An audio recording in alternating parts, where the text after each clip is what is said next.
अगर हिंदुस्तान की लोकसभा में अगर आपके 10 से 15 एमपी होते, सोचो, तस्वुर की दुनिया में आपको लेकर जा रहा हूं, अगर 10 से 15 मुस्लिम एमपी होते तो हिंदुस्तान की पार्लियामेंट में असदुद्दीन ओवैसी अकेला महसूस नहीं करता अपने आप को।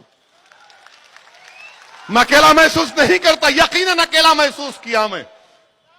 सुनो भाई, सुनो, नारेबाद में सुनो, क्यों अकेला महसूस किया मैं? सबके पास जाकर समझा रहा था, हर एक के पास गया, और खुदा की कसम मुझे जिंदगी में कभी इतना अकेलापन महसूस नहीं हुआ। मैंने अपने हाथों से अपनी बाप के जिस्म को खबर में उतारा, उस वक्त भी अकेलापन महसूस नहीं हुआ जब मैं अपनी आंखों के सामने देख रहा था कि मेरी शरीयत में मुदाखलत की जा रही।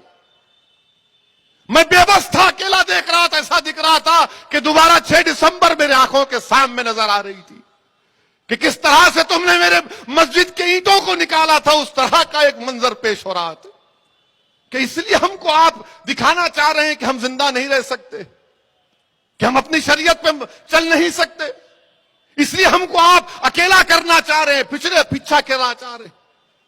हिंदुस्तान की लोकसभा में जो लोग तमाम सेकुलर पार्टियां, ठीक है, मैं भड़काऊ भाषण देता हूं, मैं सबसे खराब आदमी हूं, हिंदुस्तान के अगर 100 करोड़ आबादी का सबसे बदनसीब आदमी है तो वैसे ठीक है, मगर ये तो बताओ कि 540 के ऐवान में सिर्फ 4% मुस्लिम एमपी क्यों जीत के आते?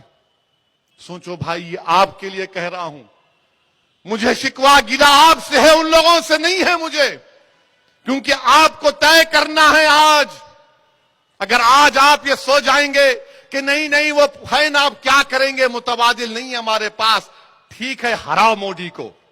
मैं नहीं कह रहा हूं कि मत हराओ मोदी को, मैं ये नहीं कह रहा हूं आरएसएस को, बीजेपी को मत हराओ, मैं ये भी नहीं कह रहा हूं कि शिवसेना को मत हराओ, मगर क्या तुम महाराष्ट्र के असेंबली में 5-6 दीवानों को कामयाब नहीं कर सकते, जो सिर्फ तुम्हारे नाम पर पागलों की तरह तुम बोलेगा, अरे उठ वारिस तो उठ जाएगा, बैठ वारिस तो बैठेगा, भाग इम्तियाज तो भागेगा तुम्हारे नाम पे।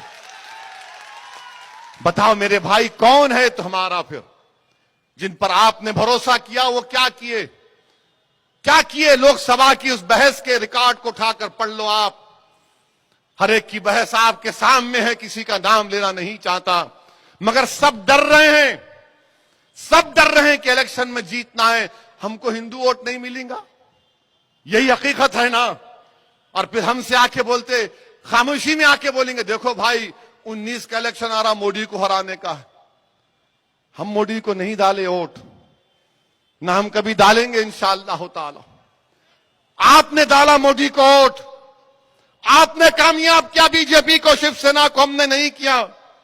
अरे हम तो बरसों से तुमको ही डालते आ रहे ना, हमारी 1 नस्ल, 2 नस्ल, 3 नस्ल, 4 नस्ल, 5 नस्ल निकल गई, तुमको ही वोट डाल रहे।